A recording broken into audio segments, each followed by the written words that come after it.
Hello everyone, welcome back to our channel. My name is Jonel from Swimming Pool Republic, and last video napag-usapan natin yung pH, about pH.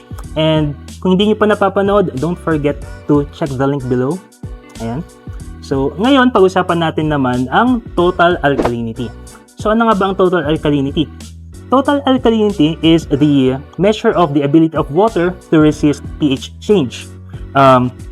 Sa swimming pool, ang ideal level natin is from 80 to 100 ppm.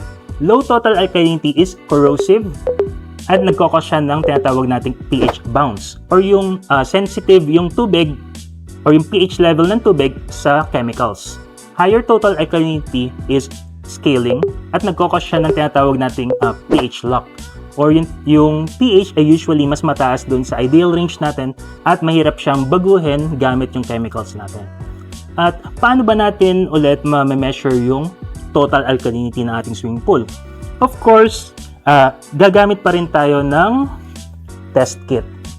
At para malaman natin yung chemicals na ilalagay natin, gagamit pa rin tayo ng test kit.